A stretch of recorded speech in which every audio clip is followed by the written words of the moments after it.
What is up, everybody? I'm just gonna start the live because I thought I wasn't gonna be ready. I'm not ready, but that's okay. We're used to a particular timing, so I figured I'd just stick with it. I'd give myself an extra 10 minutes to sort of finish up the PDF, but I was like, I'll just do that after the stream. How is everybody doing? Guys, welcome back to Phil Plays Bass. How is everyone doing? I hope you had a lovely, lovely weekend. Michael, Akil, and Zahar are already here. Thank you for tuning in, guys. Very much appreciated. I hope you guys are doing well. What have you guys been up to over the weekend? What happened? Any kind of crazy adventures involving a lion, a robot, and maybe a wizard? A yellow brick road, maybe? Who knows what could have happened over this crazy August weekend? Everything's up in the air. Nothing is set. We're free, and lots of interesting things to talk about today. Kind of similar to what we talked about over the last couple of streams, but I've been working on things. Been working on things like this, and been working on things like that. Things like this, nothing to sort of show you just yet. It's just lots of background mechanics on the app. Node detection is a battle. It's a real battle. It's a real witch. It's a real battle witch to figure out how to make sure that notes are detected properly, and not the beginning of the note, not the transients, not the harmonics of a note. It has to be just a tiny little window, and that also depends on the tempo at which you're playing. So all sorts of little variables to play around with. But we'll get there. We'll get there. If your why is good enough, the how doesn't matter, or the how's not going to stop you. You'll figure it out. We'll just hang about for a few minutes because I'd forgotten to transcribe the Hadrian, the super quick bass line that I transcribed the other day. I wanted to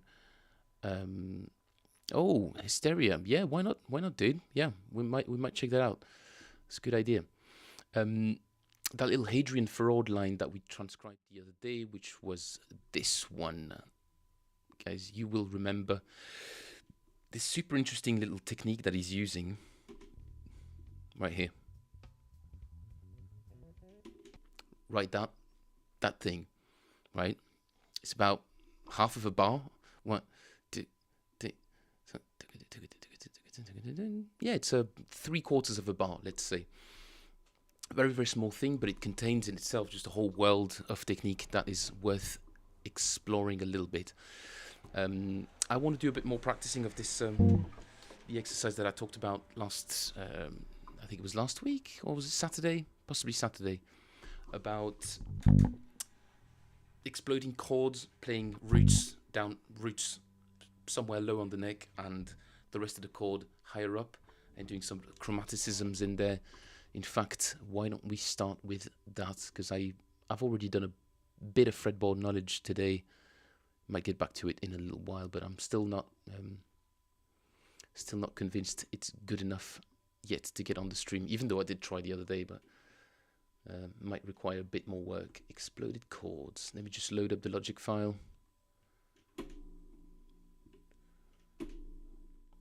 Logic. Where are you?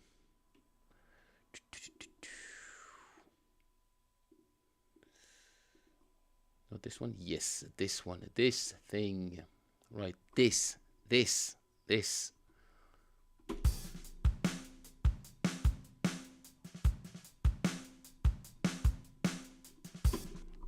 So what was the idea behind this this thing? What am I talking about when I say exploded chords or whatever? Basically, if Logic is going to work properly... No, Logic is not getting picked up. Of course it's not. We'll get there, guys. We'll get there eventually.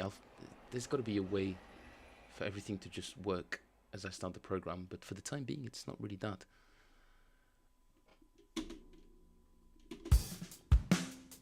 All right, okay.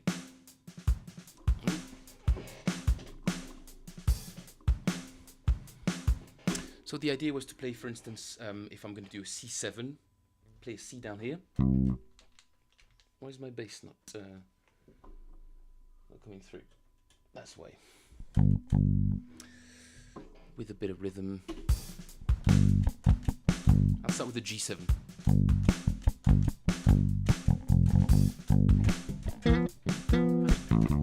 And then C, F,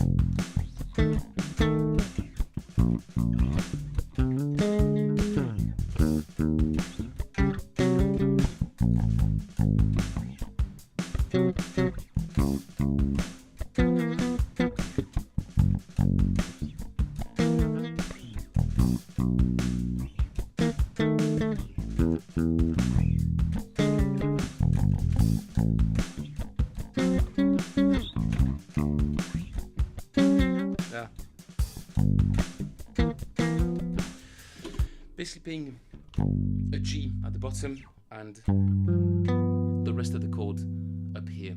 It's not really anything I've practiced ever, really, especially together with approach notes like that. Really forces you to think about the chord that's coming up next, and to know that, very easy, it's just the circular fifths. So if we start in C, we're just going to go up in fourths all the way until we get back to C. So C, F, B flat, E flat, A flat, D flat, F sharp or G flat, B, E, A, D, G, and back to C.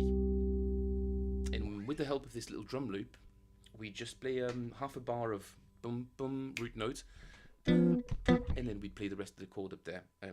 If you guys are not familiar with this particular chord voicing, in most cases what I'm doing is, if I'm playing a G, I'll play a G up here above the 12th fret. So essentially from the 12th fret, 1, 2, 3, from the top, 1, 2, 3, 1, 2, 3, 1, 2, 3, and then I'll play in an F on the D string and a B on the G string.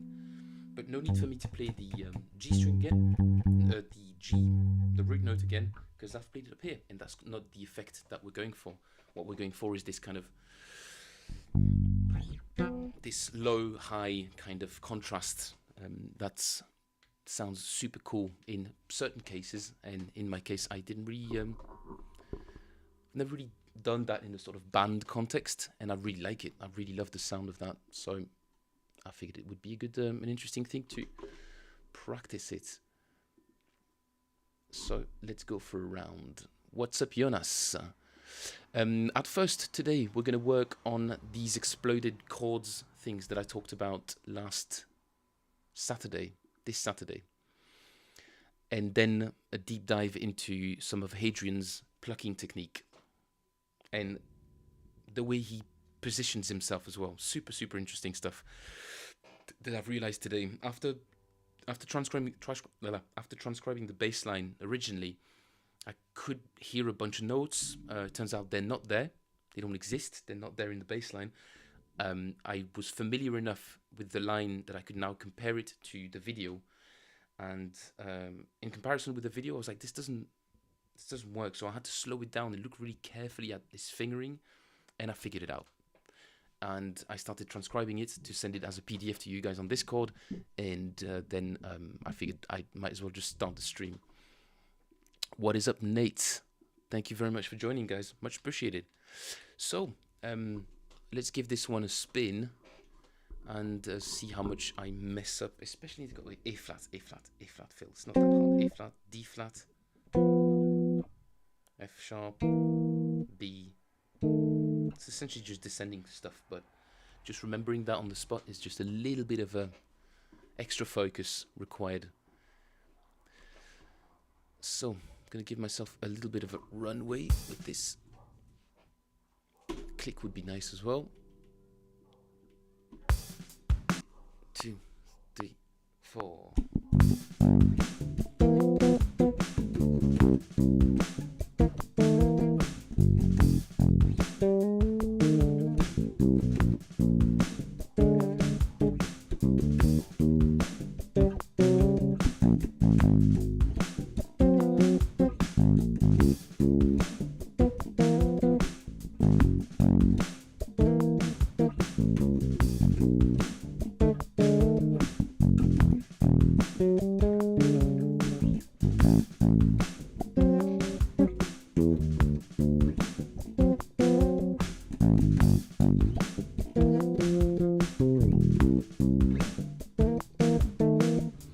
And that's basically all 12 notes of the major scale.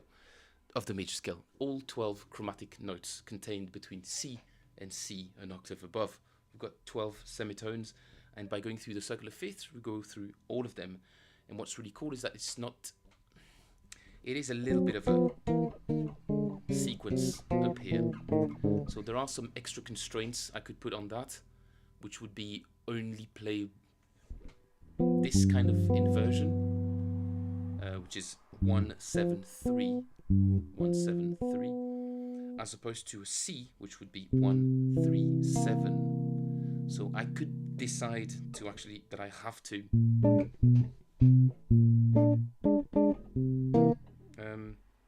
I don't have an extra C on here.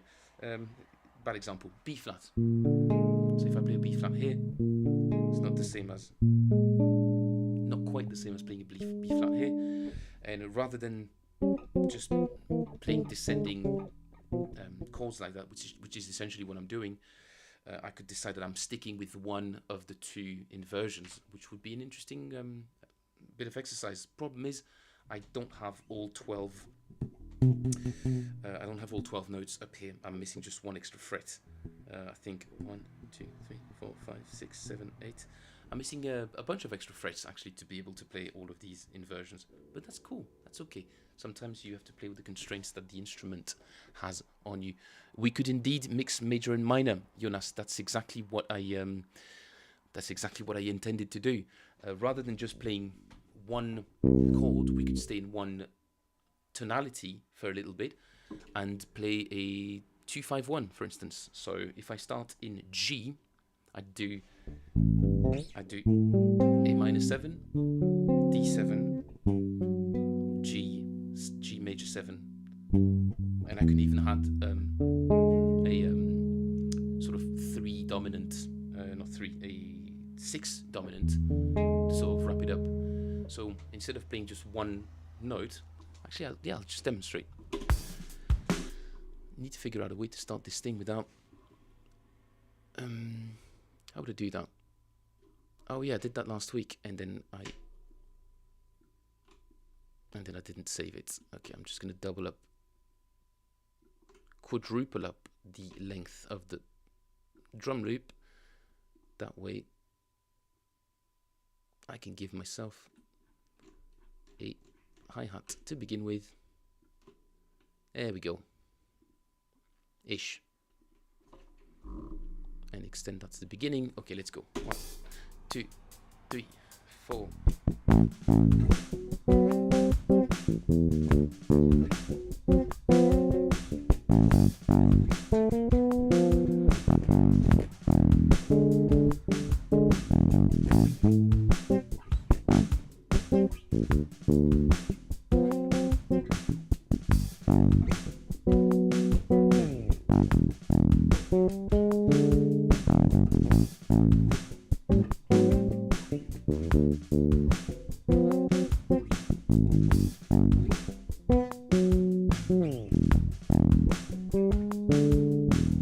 So that's it. You can start, and then you can shift this whole chord sequence from the bassist clipping hard did. Yeah, you're right. I don't know why that is. Why is that?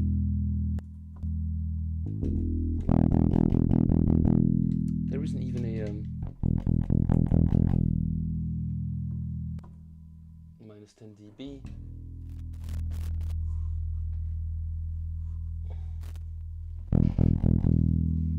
Typically be. Everything's very dusty in this house. How's this, mate? Is it a little bit better?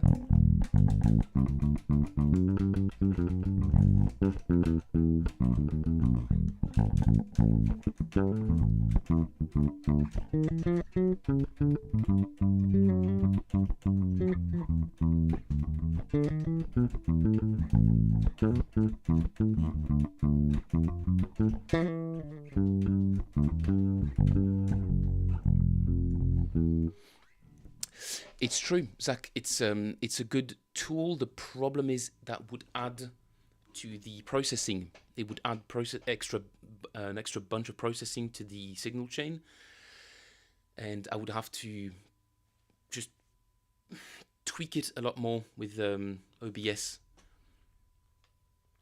Can run it without DAW.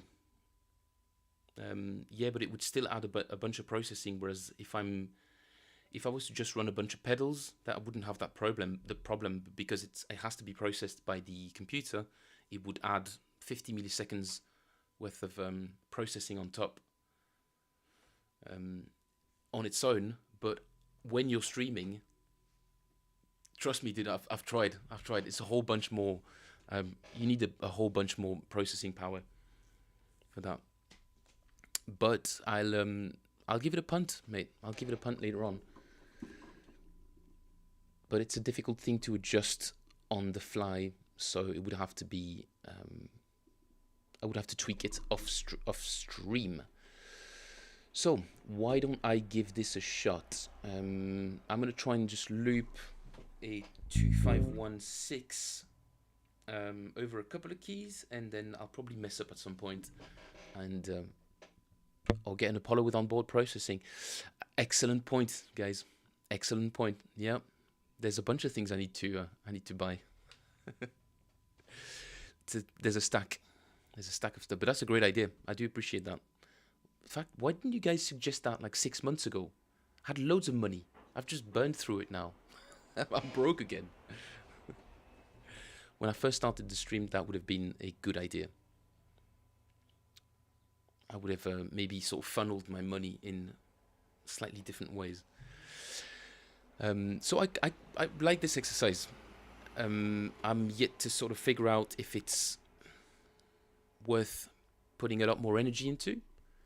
I think it is, though. I think it is, especially when you start pushing more complicated chord sequences, which is what I'm going to try just now. So 251 in G, then 2516 in G, 2516 in C, 2516 in F, and if I mess up before that, that means I have to practice it. 2, 3, 4.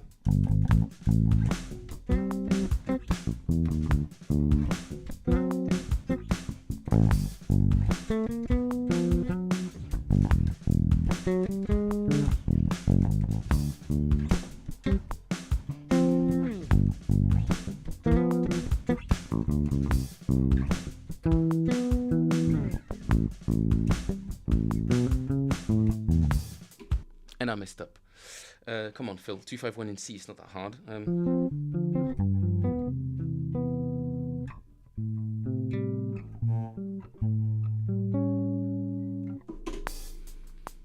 3, 4.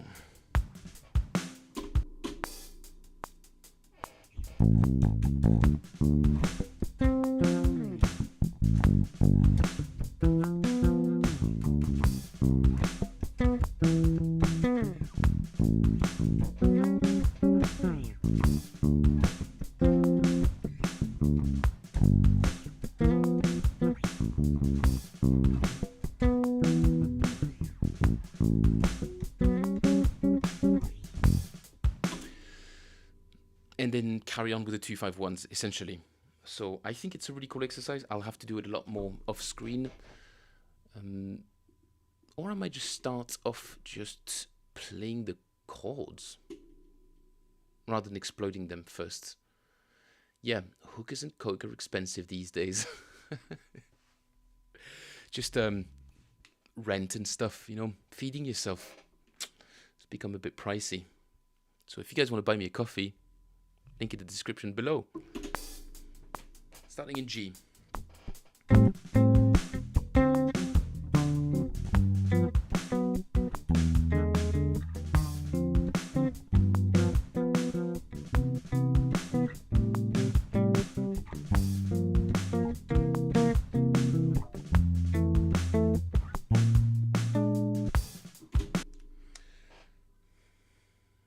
Yeah, needs a bit of off-camera thinking, this exercise, because it would be nice if the keys sort of led into one another better.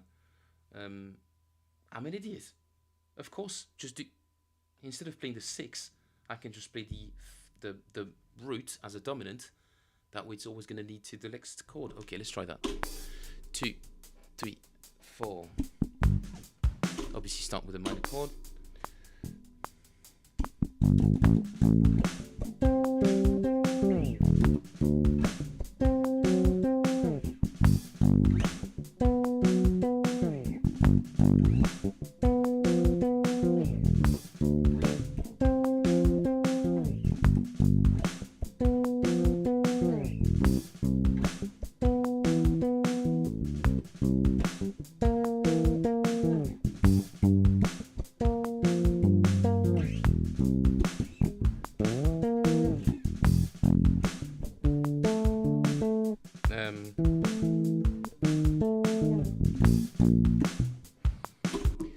Yeah, that's exactly what I need to practice. The sort of look ahead type of things. Like I know the next tonality is going to be B flat, so I need to think of C minor and then move through the keys like that. I'll do a lot more practicing of that off camera. I think it's a really cool exercise altogether, and helps you visualize a bit more of the notes up here, and that sort of look ahead is super important to develop that, and I can 100% see how that would be beneficial to me, and hopefully to you guys too, because I'm just reminding myself that what I'm doing here is essentially just figuring out better ways to practice. So sometimes I'll, especially that exercise, that one I only practiced it. That was a month ago. I only did that with you guys on camera, but some of the ones I will spend a bit more time off camera. That way I can spend more time talking about it without having to sort of figure things out as I'm talking about them. It's more interesting to do that when it comes to transcriptions, actually, rather than exercises. Speaking of which, I will drop this MP3, this backing track. If you guys want it, I will put it on the Discord as well. That way you guys can play around with these exploded chords and figure out better ways to do it. But Jonas, you were 100% right, dude. You can start with major sevens, or you can start with dominants, or you can start with minors, or you can start with diminished, and do all sorts of was that diminished? Yeah. Yes, it was diminished. I was like, doesn't sound like diminished, but yeah, it was. So we'll revisit that, and I'll just consolidate around this this little doodle, this idea. But speaking of not doodles, but noodles or noodling, I've been doing a little bit of noodling with this line, as you'll remember. Oh yeah, I did turn the volume down. Yep, here we go. Play that again.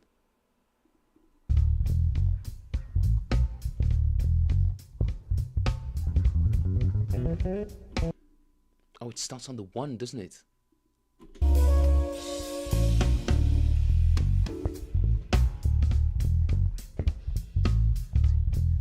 One, two, three.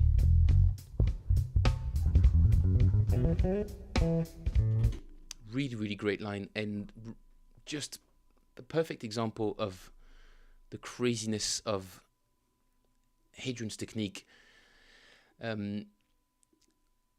It's just like so many bass players and I'm guilty of that, have sort of stopped thinking, not because there's a wall or anything, just because like, that's definitely enough thinking about positioning and plucking and different techniques for a while, and then I'm seeing this and I'm like, dude, what? I've stopped literally on the first floor of a gigantic tower there, because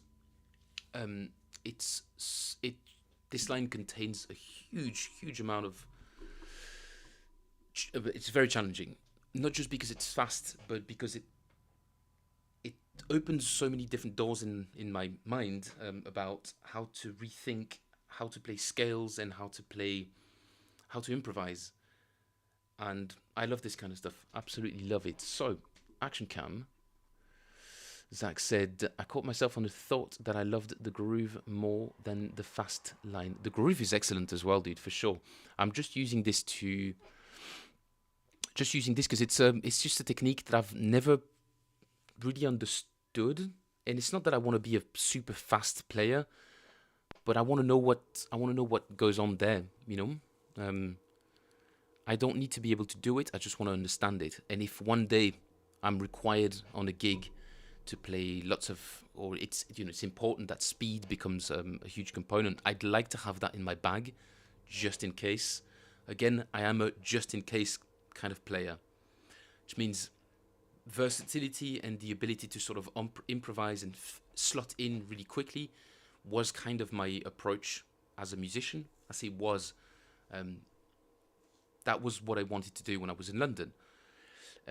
That's still what I want to do, or at least what I want to convey to people. It's like, if you guys want to be a versatile player, here's a bunch of things I've learned. I'm not the best, but I have some ideas. Who doesn't? But I'm here to talk about them. And also, he has this really, really cool thumb finger technique, Adrian.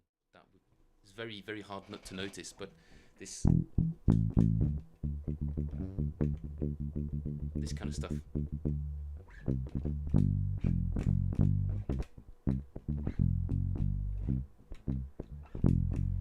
Very, very cool stuff. Reminiscent of Sheree Reid, who plays a lot like that. And I mean it just mostly with the tip of his thumb. Not even like this. Not even like using his thumb as a pick. He plucks it intentionally, deliberately, with the tip of his finger. It looks like it's moving independently from him. It's really, really cool. So I thought this line required a 5-string. Turns out it doesn't, which is really cool. Excellent news for us. Excellent news for most bass players. I don't know anyone who uses a 3-string bass, so that's excellent news. So the line goes like this. Start in B, C sharp, F sharp, E.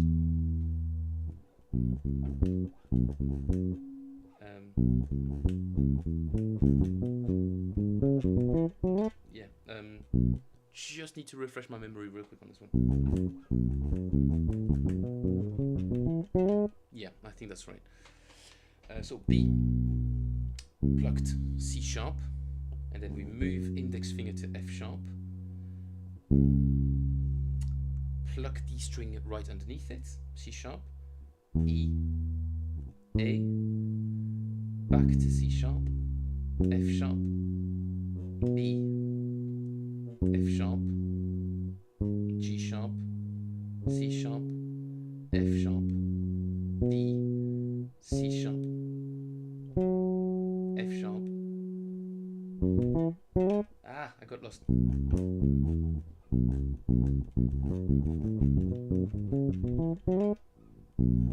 I'll play it really, really slow, but essentially the notes are there. B, C sharp, F sharp, C sharp, E, A, F sharp, B, G sharp, C sharp, E, F sharp, G sharp.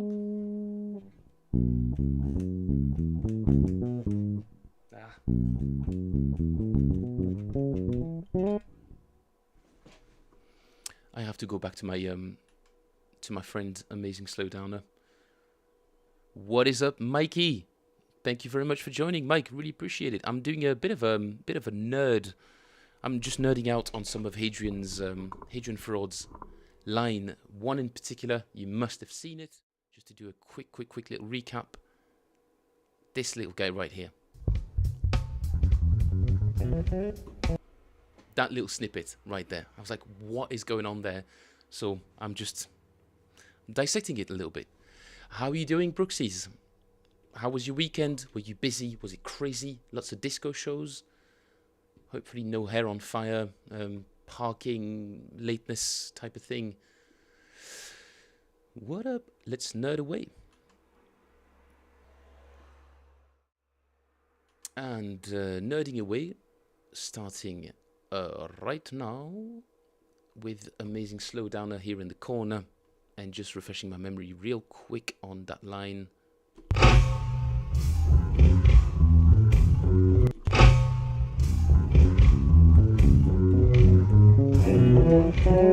Yeah, okay, that's correct. So all of the notes are plucked, but again, we're relying on the fact that he loves to get that free. I'm in a terrible place to get. There we go, a little bit better there. We're relying on that free note, that free pluck, that dragging our finger across the strings gives us. Excellent trick, but it requires a massive sort of paradigm shift when it comes to the way we play scales, because it's just,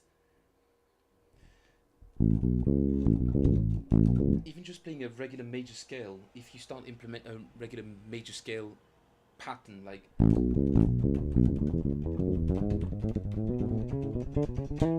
fair enough, you can just plug the notes without having to worry too much about this particular thing, but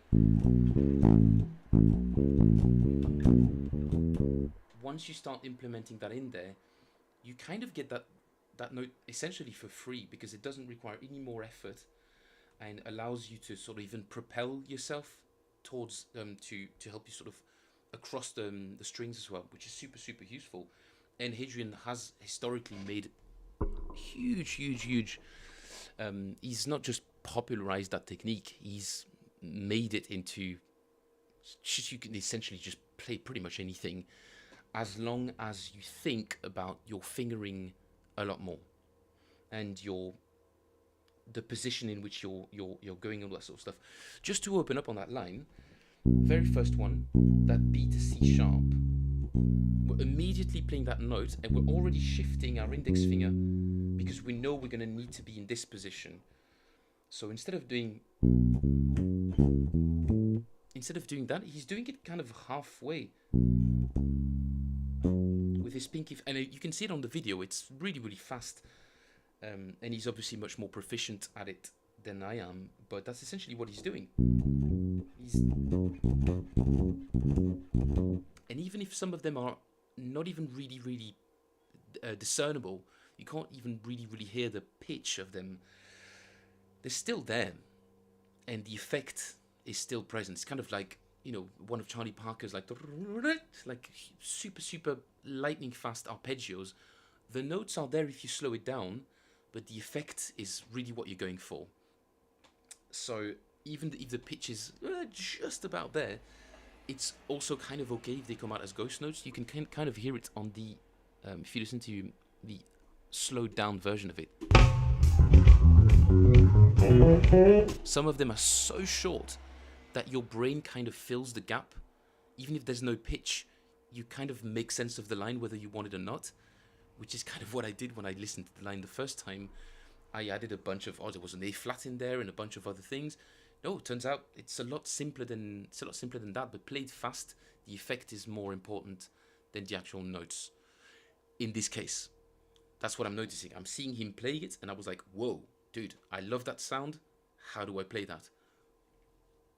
You sacrifice a couple of things. In this case, a bit of note, a bit of meat around the notes is lost a little bit, but that's not really what we're going for, right? We're sort of hinting at these notes being there.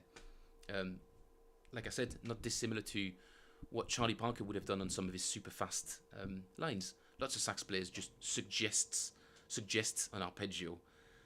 They kind of just skim over all the notes between.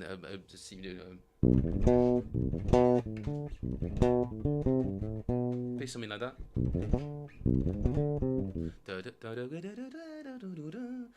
Your brain makes sense of it, but if you slow it down, there's no way all the notes are actually hearable, audible in there. It's more fire for effect type of thing. So I love this line, really like it, and I'm super terrible at playing it anywhere near as fast as he is.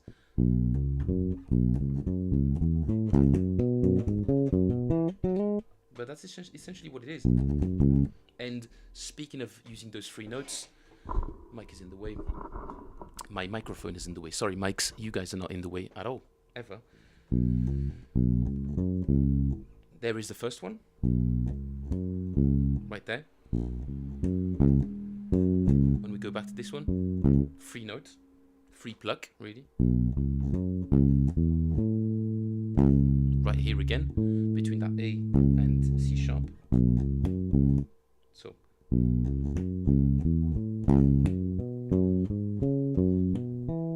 I'm going to try and put a bit more emphasis on them as I'm practicing this.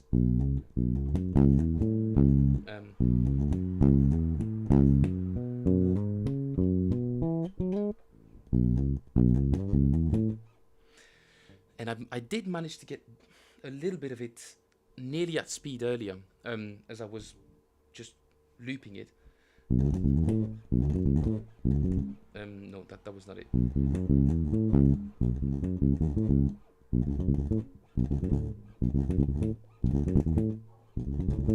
Do you see what I mean? You can kind of just skim over the notes a little bit, just as long as the effect is there.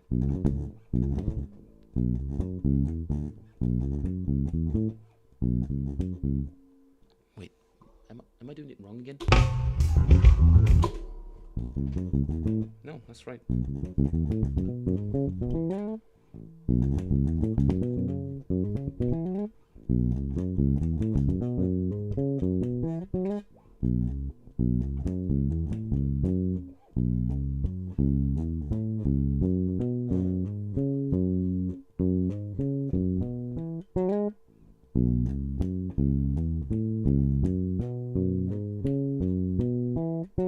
Couple of hammer-ons in there as well, but I'm not entirely sure that that is what he does.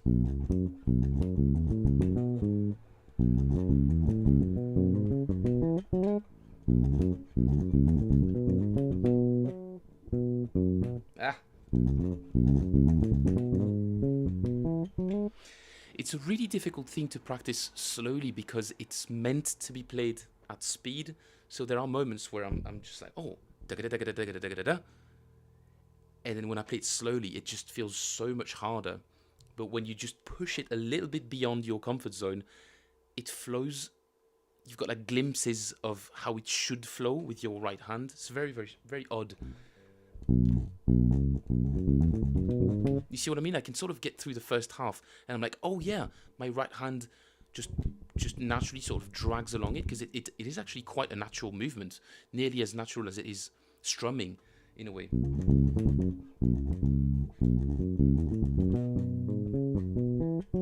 But then there are still more little technical obstacles on there that are a bit harder to get over. Mike, Phil, what gauge strings are you using? I don't know why I read that inverted. These are 4500s. He's using this, which is a weird gauge mishmash. He's using a bunch of different gauge strings. Fair enough. For me, 45100.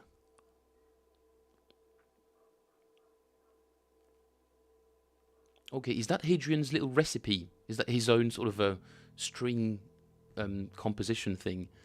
What is up, Jeffrey? Thanks for joining, man. Really appreciate it.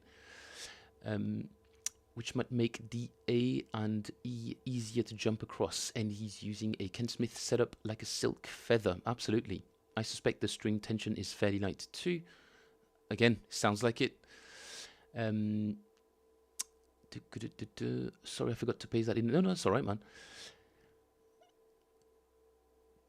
Zachar, 49109. How? Is that a thing? It's true, Mike. It could be all of these bass problems. They're always, to a certain amount, you solve that problem with a combination of practice and the right equipment, down to the strings, down to, in some cases, a ramp, string tension, all sorts of variables, all the parameters that you can play with on the physical instrument, and all of the non-tangible parameters, which are your mind-muscle connection, your ability to play fast and all of that. For the time being, I'm focusing on the technical aspect of things, but it's true that Hadrian, he's he's such an elite player that for him these little changes in string gauge make probably a huge difference for him. For me, it's clearly my technique is the main problem. You know what I mean? That's probably the thing I should address first. And then once I'm there, I'll be like, okay, this would be 1% or 0.1% easier or faster if I had the lighter G string gauge. But I 100% agree with you that all of these players, their sound and their technique is based around their little physical universe that they have for themselves. Once they strap on, once they put a strap on the bass and strap the bass on, I'm making it much, much harder than it should be. La Bella, perfectly balanced set. I didn't even know that 49109 was a thing. Wow. Nate says, I just switched to Black Beauty strings. Black Beauty strings, 45105, and I'm digging the coding. Oh, are the ones like the elixirs? Elixirs? I'm a continental man. Just sue me. Let's have a look at these. What were they? Black Beauty. Black Beauty. 45105. Diaz. Yeah, really, really good strings. Oh, look at that. It's in French. So cute. Ugh. Well, I'd like to see them, though. Images. Neon. Okay, they come in. I'm guessing they're called Black Beauties because they come in all sorts of different colors. Gotta like Slappers Delight. Jeez, they're really going for it. Do they look like this? I know it's a different brand, but they're not even okay. They're not even bass strings. My bad. But do they look like that? String blah blah blah. Toman doesn't have a picture of the strings themselves. Why would they? It's kind of self-explanatory, I suppose. Years ago, I saw kids at the bass center, says Mike, who owned basses with 45105s, and they couldn't play the stews and the licks they wanted to play. Shop assistants handed them a Stingray with 3595, and suddenly those kids could play everything they tried to learn with total ease. For some people, that makes a difference, for sure. For sure.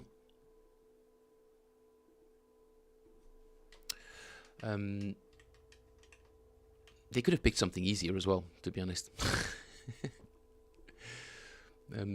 Stuart Zender is, you know, it's pretty advanced. Some of it is pretty advanced stuff. Yes, it's also possible that they couldn't.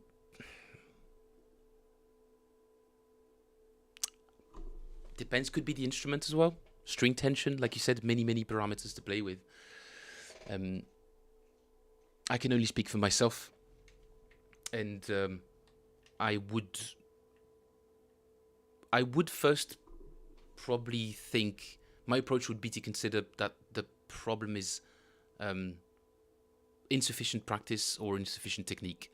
That would be my thought first, and then yeah, who knows? Maybe.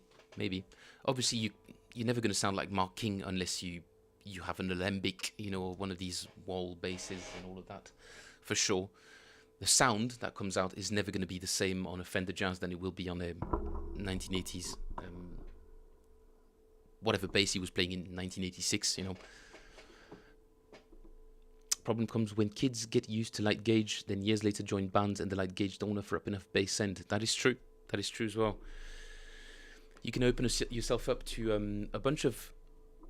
You can procrastinate addressing these technical issues. What I'm essentially saying, Mike, we agree. I'm pretty sure you should probably address the technique first. And then once you're, you know, at a level that really justifies investing in more expensive strings, more boutique gauge, then go for it. But you know, for most people, I'd say under 5 years of instrument practice, I don't just buy a decent Fender, buy a decent P bass, buy a decent Stingray, buy just a decent instrument that's tried and tested, a workhorse, and then after that, just get acquainted with what works for most people first. And then if you happen to be just one of those future elite players, then dig in, dude. Yeah, knock yourself out. Go large on all of these, all of the other physical parameters you can play with, the equipment parameters. Absolutely, completely agree. That's why some bands sound... I'm talking about bands here. I'll always remember my friend Simon Tellier. You must be familiar with Simon, Mike. He always said to me, the drummer that most impressed me live was the guy from The Killers. It wasn't Dennis Chambers. It wasn't Philly Jojo. It wasn't like, I don't know, like, you know, like, come on, Steve Gadd. It wasn't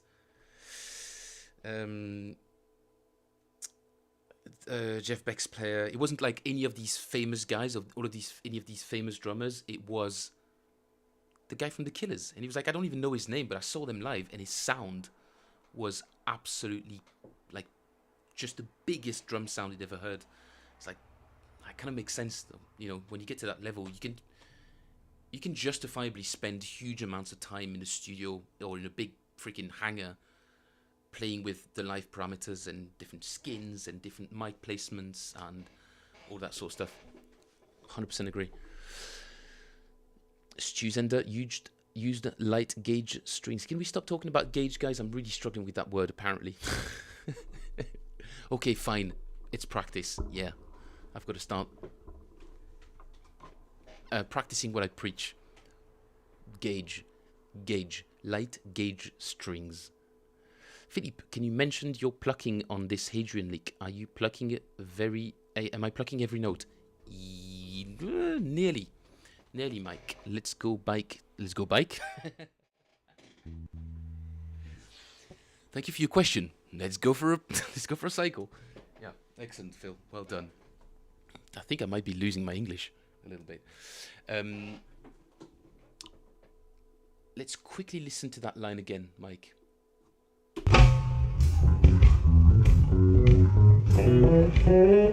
It's kind of clear from this what I'm picking up. Do correct me, guys, if you think I'm wrong, by the way. But from what I'm hearing, all of the notes are plucked. Right there. You can hear the transients. They're very, very noticeable. These to me, they're all plucked.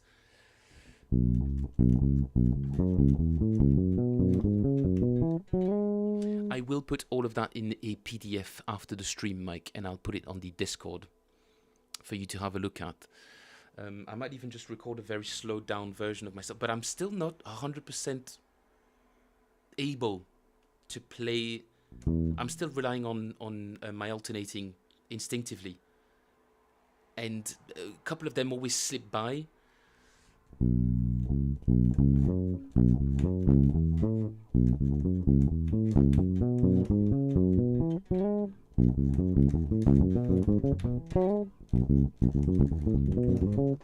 See what I mean? It's kind of, when you play at speed, it's almost easier.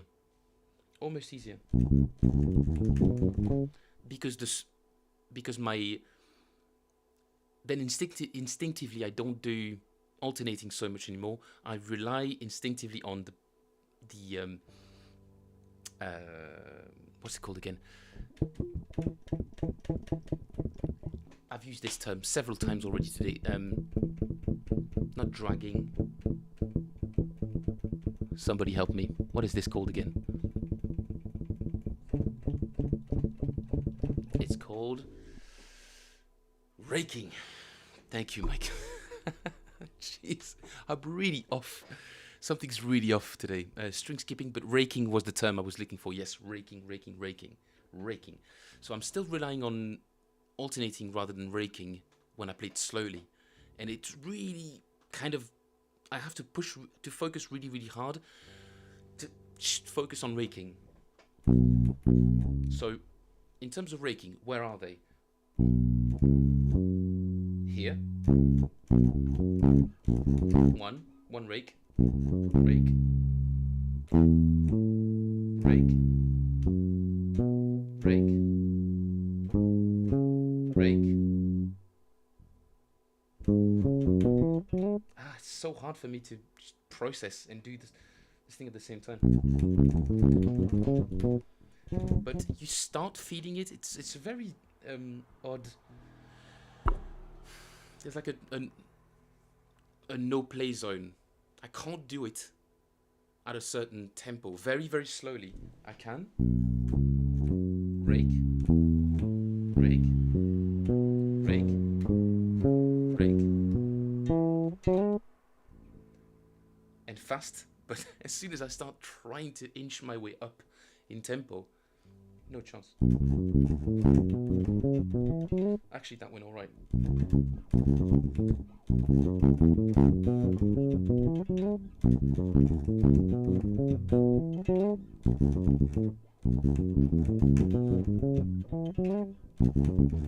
Bear in mind that the way he plays them, you can barely hear the pitch of those notes, of the first 3 notes.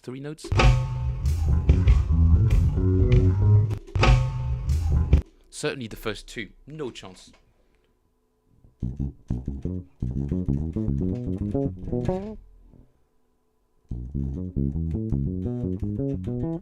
Let's put a click on and see where we're at. Phil plays bass, the official click. There she is.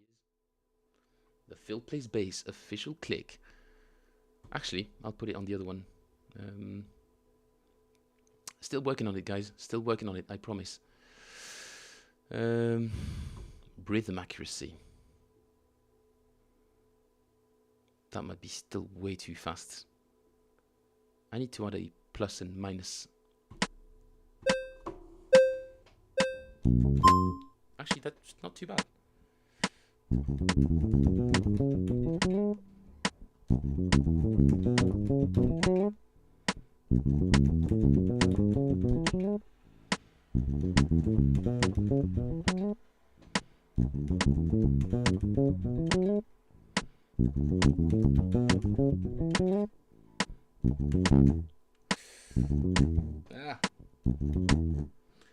Obviously, that's not what this exercise does, right? You're supposed to be playing the.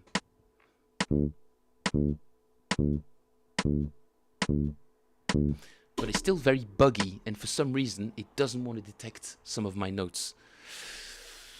It's so frustrating. It wants to detect all of them, or just the wrong ones. But I know it's doable, and I'll keep trying.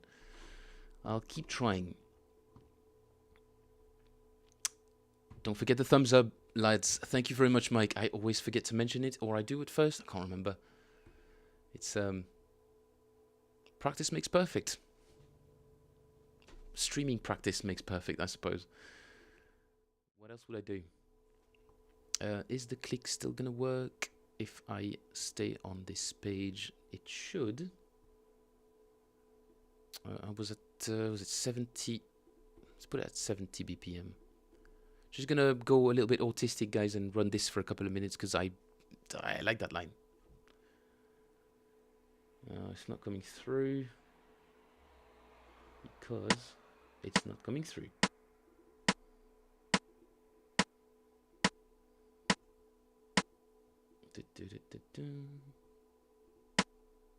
There she is.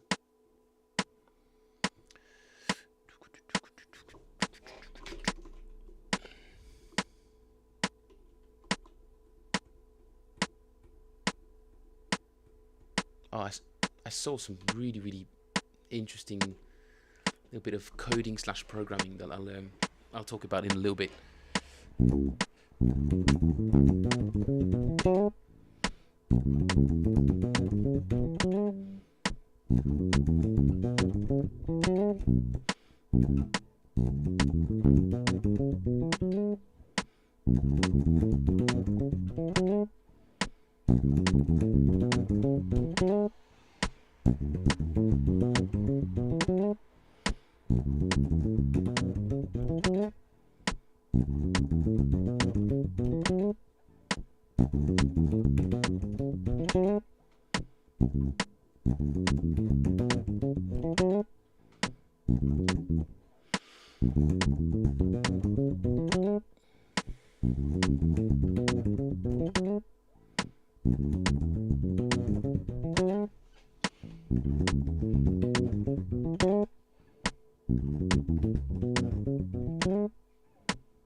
Okay, I'm not horribly uncomfortable at that tempo. Let's go a little bit overboard and see how quickly I break down.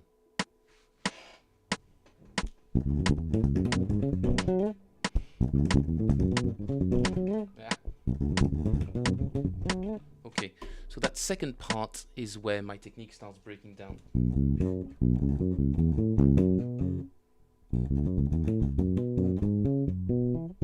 There's something in my right hand that's becoming kind of unstable. I'm not sure exactly what it is. Let's slow it down to 80. 2, 3. Oh, I see what it is. I'm in seems like I'm in kind of a weird position when I get to that last bit. Seems like my somehow not reaching the note, which I think he isn't either, because that sounds. I think he does as well.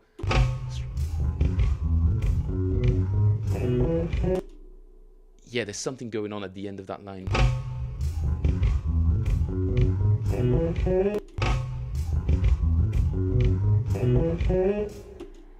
I mean, he's still getting there, obviously, and yeah, there's a little bit of a kerfuffle with the strings there, and I think that's the same issue I'm having here.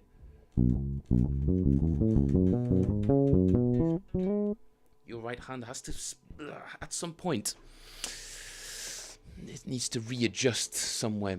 Sorry, Zach, what did you say? You said, have you noticed that Primus drum sound is really weird, especially on Brown album? It sounds like there is only one room mic and that's it.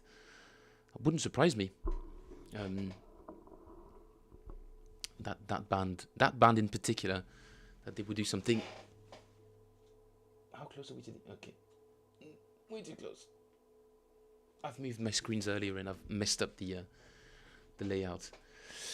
Good question. Yeah, I'll send you the PDF, Michael. Zachar, what? Brown album? That's a sound engineer. A question for a sound engineer. Have we got another sound engineer in the chat?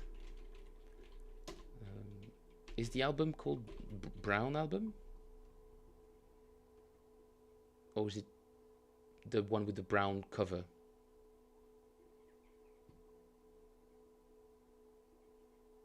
Shall we go with the one with the brown cover? It's called Brown Album. Listen to Fisticuffs. Spotify.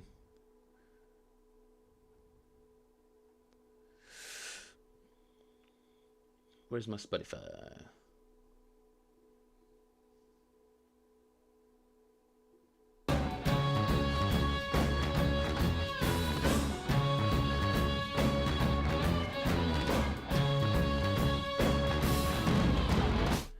Yes.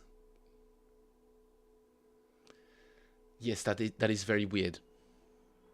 It sounds like somebody's moving homes rather than drums. Somebody's just packing up stuff with a jackhammer. Bunch of cardboard boxes. Heard from the room next door.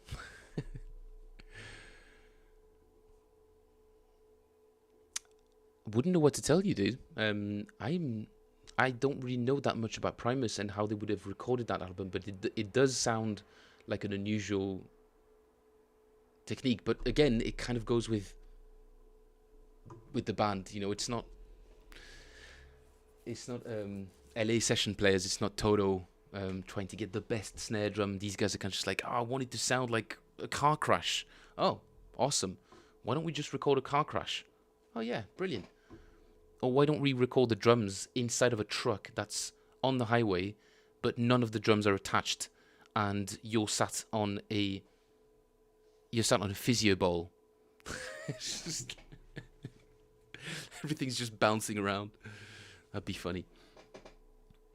The drums are crazy. I had low vol and I started freaking out. Oh, dude, sorry. Did I have very high? Apologies. It's more of a Mr. Bugles or Mr. Bungles?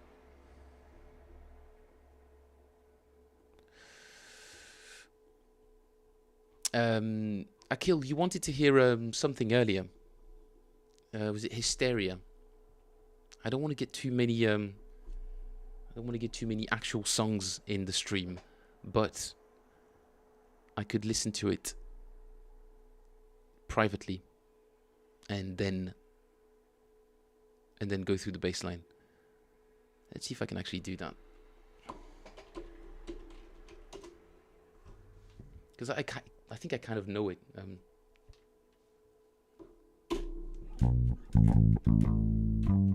Okay.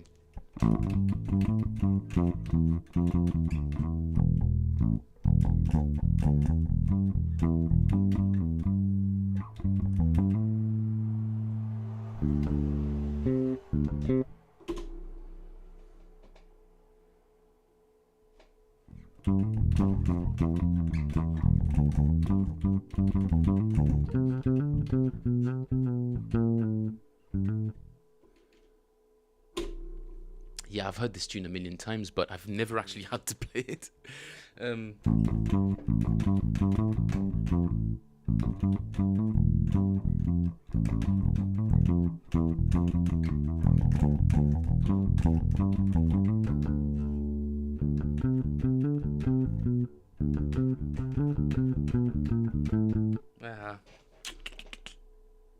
It's very fast as well, dude.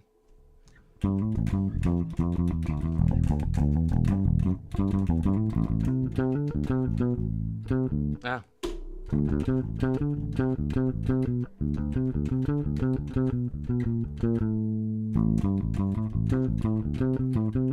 Something like that? It's a great tune, man. Of course, Muse. They are where they are for a reason.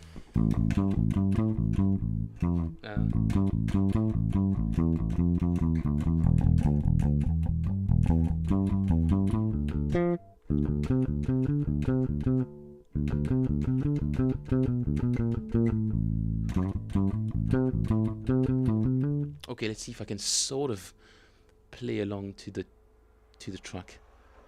I'm just blagging it, but why not? You guys like me doing that, right? Just put on a tune, just see what happens. Love it. It is one of my favorite things to do. You may hate them, Zach, but they do have some pretty decent. They have some good riffs. I'm not a huge fan myself of all of them, but there's a couple of songs in there that are. This riff in particular, still pretty good.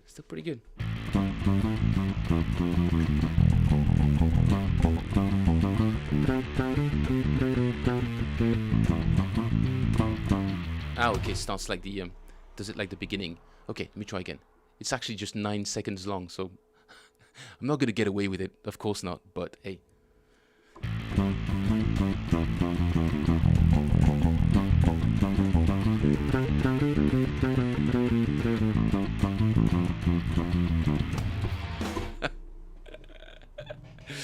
I had heard that tune many times before, so it's just a bit like when I transcribed Dean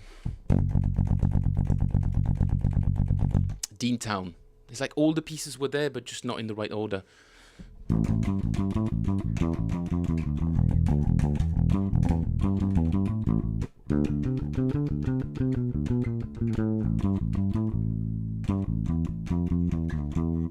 Yeah, something like that. It's really good riff.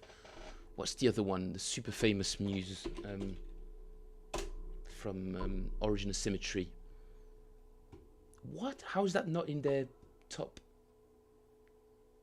How is that not in their top?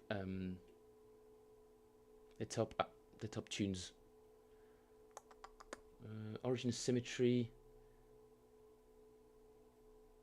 It's not Plug-in Baby. Blah blah blah blah blah.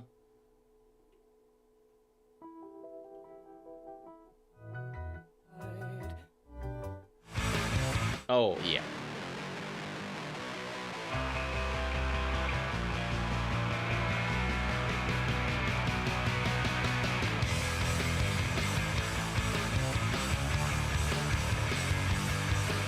Come on, dude, like, what a riff.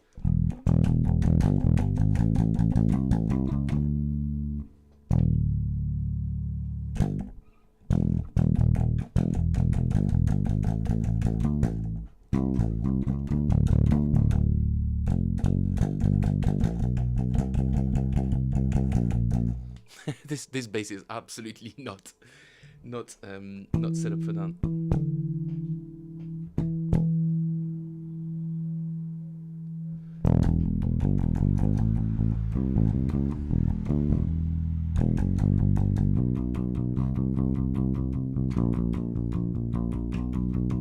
Oh yeah, Mike.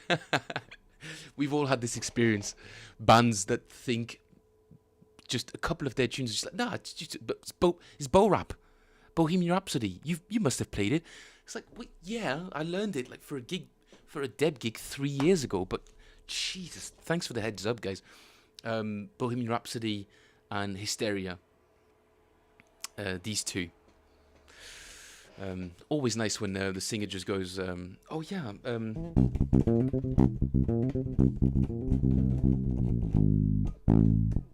but the drummer counts it in like 5 or 10 BPM faster. Oh boy. That's why you should be prepared, guys. Should always be prepared. Zach says, one girl in music camp loved Muse a lot, so me and friends dared to play it. We made it the worst gig ever. Please tell me that, at least one of the guys got a date with a girl. Mike says they do have their own sound for sure, so I guess it is a love or hated kind of thing. Of course, dude, absolutely. My parents do not understand level 42. I've tried to play to them a little bit. They're like, yeah, I can hear that the bass is like, whoa, like all over the place, but they just sound of an era, I guess, and an era that we didn't really have on the continent. We didn't really have that funky 80s sound, funky pop, prog sound. We just did not have that. The continent is much more of a sort of... People love French songwriters. They love songwriters. Songs. They love songs. They don't really get instruments that much on the continent. I'm obviously stereotypes. I'm not being very granular here, but that's what I'm noticing around me. Normal people in Belgium don't listen to instruments. Rarely do you find people that actually like electric guitar. Just like in the UK, people will come up to you, yeah, dude, yeah, that's, thanks, yeah. Oh, it's a big guitar, mate. Yeah, you're not likely to encounter too much of that in Belgium, thankfully. Yeah, Mike. Great point, Michael Anthony. Thank you. Thank you, Brooksy, complaining about the fact that he doesn't know a song. I don't believe you. I don't believe it. 30 years of experience, Mike. You did know the song. We just like to complain about things, don't we?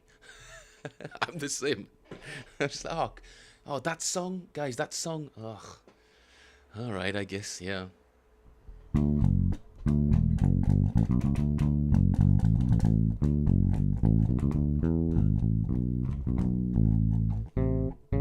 Oh man, I'd love to play that tune on stream. I love this tune. Love Bohemian Rhapsody. Of course, Jazz Jazz funk, yeah, good, yeah, jazz funk. They were and still huge in Holland. Or that favorite phrase, you must know it. To which my response is, well, can you write out the chords? Indeed. Or even better, could you sing the bass line? That always gets them. I'm like, oh, dude, if you can sing the bass line, I can just learn it from here. I'm sorry, what? Sorry, what's that? Sorry, what is it? Nobody can sing a bass line unless it's an MJ tune or even the bass line to Sweet Caroline. I'm surprised people don't. They only recognize it like Shazam when it's the actual song. But if you try to do an intro like a, if you try to do something like this,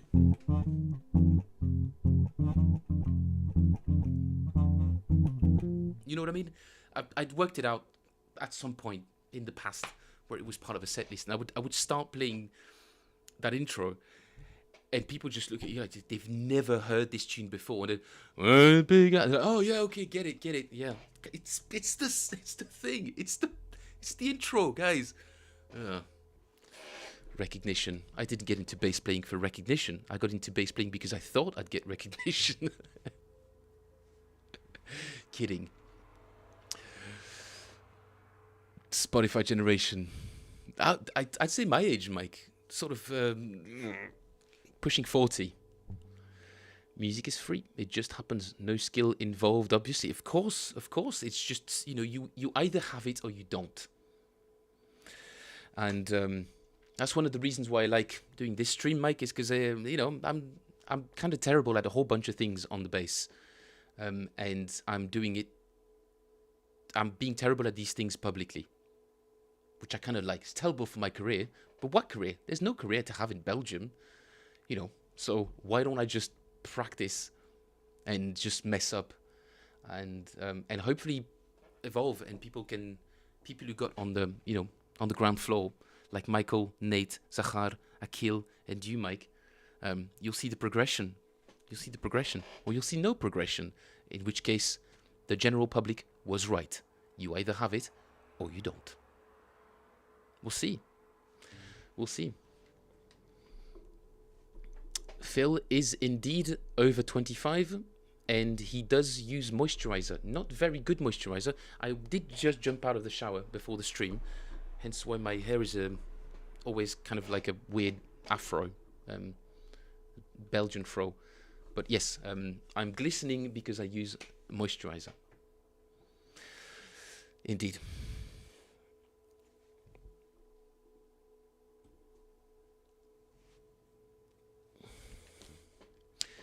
I've never had it, and I don't want it. What are you referring to, Brooksies? I feel like this is funny, and I hate to miss out. Mike says, Michael Anthony, arg, you had to mention Sweet Caroline. Oops, sorry. The mention of that song always gives me an earworm of that song. Oh, here's another one. Rising up. Bye. My vocal cords were not warmed up, but you guys get the gist, right? This tune, just you do that to me. Back on the streets, and that's stuck in my ears for hours on end. You've either got, oh yes, yeah, that's right, yeah. Thank you, Mike. You've either got it or you don't. I think it's Mike, friends, everybody. Bit of a stupid question, but I'd like to just put the feelers out, because we're a little bit of that sort of targeted demographic, right? We're musicians, or at least appreciative of music. We've got a fairly good understanding of what music takes, of what time it takes, what's involved into getting better at the instrument. So I'm not going to do a poll because there's not that many people in, but in general, does practice make a difference? I think the universal answer is yes. Why is it? And it just applies to every single aspect of life. My mum, bless her heart, she wants to get a bit fitter because she's pushing 70, and she's like, okay, I'd like to start doing some sports. I'm like, Mum, come to the gym with me. She says, but I don't want to get massive. I'm like, you'll be able to stop on the way, Mum. It's not like you're going to walk in the gym, walk out, and all of a sudden, you're 2 feet taller and 2 feet and 3 feet wide. It's nonsense. And also, she's like, I can't run. I just don't have the heart for it. That's why you run. That is why you run. You run so that you have the heart for it. That's the whole point. Start very small, just like on the bass. Start very small. Take digestible little chunks, work on them one at a time, slowly, and then increasingly just take on bigger and more complicated, more challenging pieces, more challenges, technical challenges, learn some new techniques. But it's just technique. Practice. And not motivation. Discipline. Stick with it. Even when you don't want to do it, always pick up your bass and do at least 5-10 minutes. Just every day. Some days you'll do more. Some days you'll do just the bare minimum. 5-10 minutes. Let's say 10 minutes. Bare minimum. Every single day. I have explained cardiovascular to her. She's a relatively educated person, Mike. Sadly, she has convinced herself. She's, my parents are retired. It's crazy how quickly, I don't want to say laziness because they're not lazy people, but laziness is always lurking in the shadows, just waiting for you to just, oh, I'll just do it tomorrow. And the moment you start saying that to yourself, you've just lost one little battle in the general war. The war against laziness. And sadly, you do that. We do that way too often in our daily lives. Maybe I should just start a podcast, guys, and talk with my gym bros about motivation and stuff like that. Just kidding.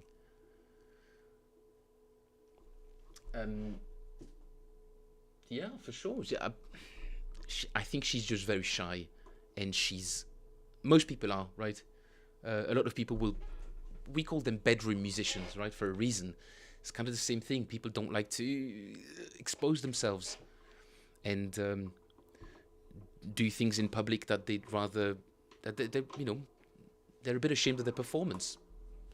Or I can't really run, I can't lift weights, or, the moment I put on gym clothes, or the moment I strap on the bass and I'm on a stage, I can't really do anything. It's like everything else, dude. You've got to be able to take these blows, these body blows, and just get back on the saddle every single time. Procrastination is the death of people. Completely agree. Philippe is like Dorian Gray, says Mike. There's a portrait of himself kept in the attic that ages. Philippe doesn't age. Mike, you might actually be right.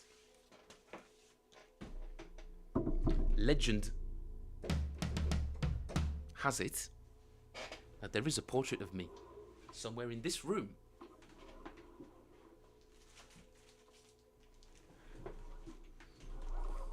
If I can find it. I think it's in there. There's a bunch of my drawings from back when I thought I was going to be an architect. Hang on, I'll find it.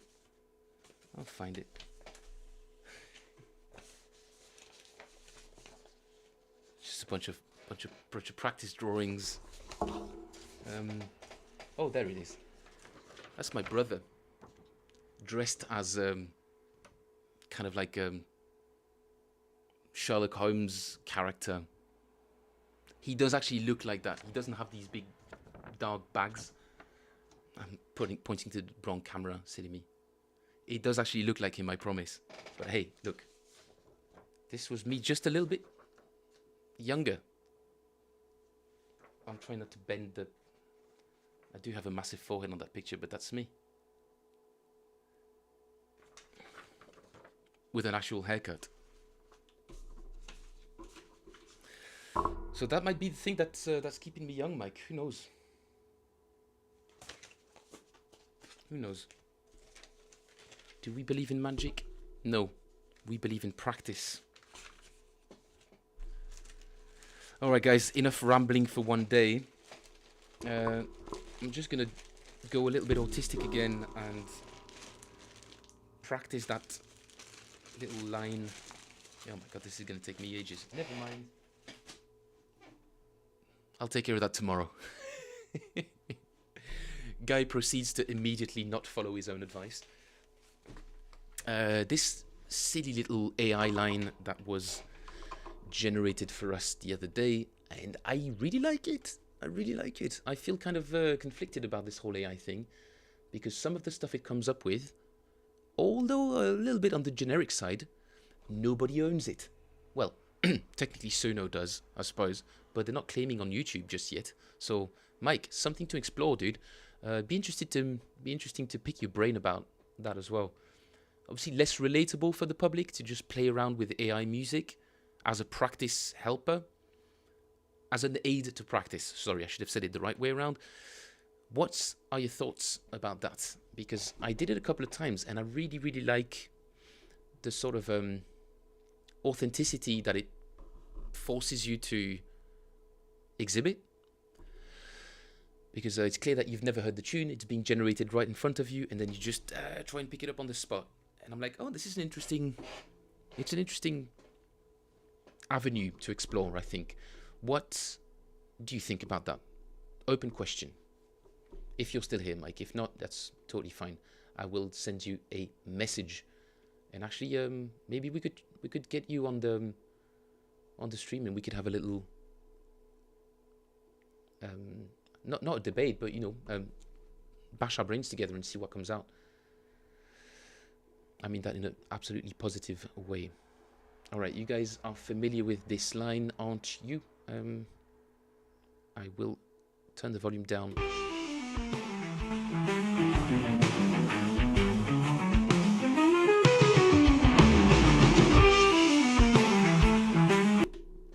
Yeah, Michael, that's. I find like I think I'm only scratching the surface when it comes to that. I really, really think there's a lot more to be derived from it, especially as it's only bound to increase in quality. Maybe not in originality, but in quality, the quality of the instruments, and getting rid of that AI sound. There's no doubt that we'll get closer and closer to the real thing. Since most people don't really notice, like, why can't we use that as an aid to learn music without having to pay rights? Something to consider. Generally, the public wants easiness. They don't want anything that requires effort or work. Yes, that is true. That is true, Mike. That is definitely one thing. I thought about that the other day. I was like, if I ever have kids, I really want them from a young age. Obviously, idealistic future dad here. It's like, oh, that famous Louis C.K. bit. Oh, when my kids will be young, I will be answering all of their questions, and I'll be the most patient parent, blah, blah, blah. Who knows what I'll be, right? But idealistic father in me is like, I would love for my children to quickly make the link between practicing or consistency and results. And I'd like for them to, from a young age, realize that if you spend some time working on something, building, practicing, working out, any kind of aspect of life, whether it's football or culinary arts, whatever, don't care. But I would love for them to develop that link quickly. Is when you put effort into something, you'll see the results. And then delayed gratification is what you should always be seeking. Bringing it back to base, same thing. A little bit of pain doing this horrific exercise, a little bit of pain doing that is worth it, because your ability to play music in general is going to be made easier by these moments of discomfort. Soapbox moment over. A bass boot camp would be good that generated exercises and plotted your progress. 100%. 100%. Something to bridge the gap between asynchronous courses, as in, videos you can buy online, Scott's bass lesson, that kind of stuff, and something that is between that and one-on-one lessons. Something where there's actual personalized, customized follow-up and targeting of weaknesses and strengths highlighting of strengths and consolidating around the weaknesses, all that sort of stuff. For sure, I think AI has a big role to play. For sure. It's first to market, I suppose, but we're working on it. All right, I'll do a little bit of playing on this, and oh, please tell me it's not buffering again. All right, I hope not. I hope not. If it is, do let me know in the chat. All right, this line, really like it, and it's an interesting technical exercise. We did spend a lot of time dissecting a way to bring it to the bass. So let's have a go.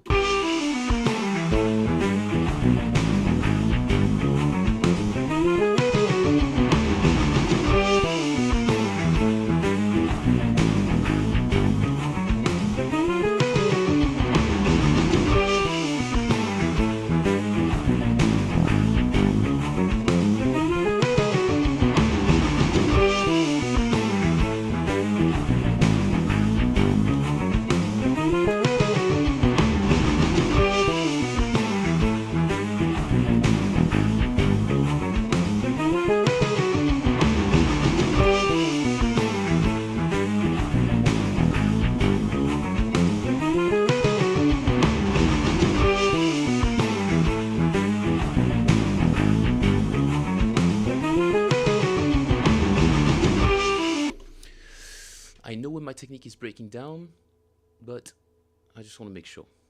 Let's push it to 85. Have I lost? Oh, guys, please tell me I haven't lost you. Mike says, yep, if someone could come up with that and make it easily accessible, I think SBL might have some competition. For sure. For sure. The difficulty with all of that is that AI is not yet... please tell me the stream hasn't broken down. Are we still good? Okay, let's check it out. Okay. Why has my webcam decided to quit on me? Yep. Odd. That thing never really does that kind of stuff. Especially since it's my phone. Okay, I'll do a little bit of debugging later on, guys. I'm gonna call it for the day. No, I wanted to do this thing. I'm gonna do it. I'll just adjust this a little bit. It's not gonna be pretty, guys. Sorry, we're back to the original, the starting days of the stream, where I was. It was half of my face and half of my bass. Not the prettiest thing. And where are we on amazing slowdown? Is that still getting picked up? Okay, it's still getting picked up.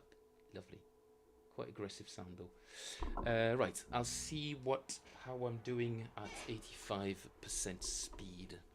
Oh my god, where am I supposed to sit? I don't remember anymore. Okay, let's try it here.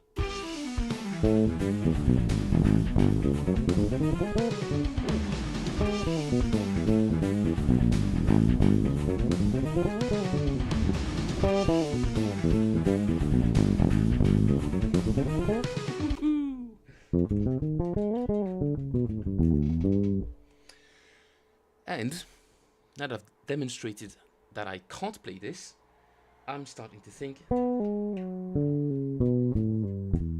that raking is what is going to solve my inability to play this descending line.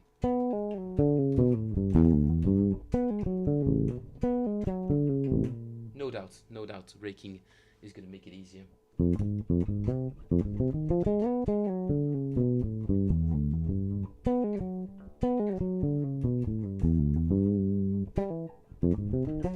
And this one is particularly difficult to play, especially.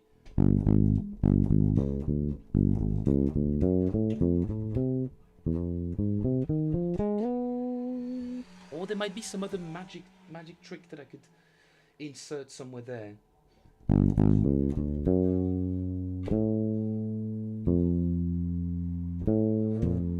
It's a difficult thing. It's a very, very difficult line to make sense of on the bass, but I like the challenge. I like getting a little bit nerdy on these little, some would say useless things, they're little mental problems at the end of the day, you know. They're little problems that you have to solve, or I'm deciding I have to solve. You know, this kind of stuff. I'm a big fan of that. I can spend hours playing with this stuff, memorizing sort of shifting patterns, all of that. Love that sort of stuff, and not too dissimilar to the bass, really. You face technical difficulty. How are you gonna untangle that mess and continue your little quest to being faster? No, just the little mental problems, you know. Some people do bouldering, people play chess. I like to think about how to arrange my lines and stuff like that. Even though I'm not much of a writer, but still, I like improvising more than any of that. So being versatile, prepared for anything and everything. Impossible, but can still try. Friends, thank you very much for joining me today. Apologies for the camera. Weirdly enough, maybe somebody called me. I'm not sure. Don't know what happened there. Yeah, lost my camera. In any case, friends, thank you very much for joining me. This was Phil Plays Bass, and hopefully Phil can speak English again during the course of this week. I will be streaming again on Wednesday. I have to bring in a lot more piano practice since I'm going to start teaching piano in September, and the evenings are going to be dedicated towards a lot of piano practice. So I'm going to stream on Mondays, Wednesdays, Fridays, and either Saturdays or Sundays, depending on the weekend plans. But 4 streams a week for sure, guys. But because piano has to take a bigger chunk of my day, I have to adjust. And then once all of that's settled, maybe we can go back to streaming in the classroom. Who knows? Who knows? GTPR, I'll take you on. Take care, boys. Real pleasure to have you all. Akil, Brooksies, Michael Anthony, Zachar, Jeffrey was here as well, I believe, Nate, and Jonas. Thank you all for joining today. I've said thank you and today many, many times, but I will see you all on Wednesday. No stream tomorrow, guaranteed, but some PDFs and some MP3s coming to the Discord. Join, link in the description below if you fancy buy me a coffee and acknowledging that you had a good time and you'd like to see more of this. Link in the description below. Thank you very much, guys. Appreciate you all. I will see you on Wednesday. Toodles.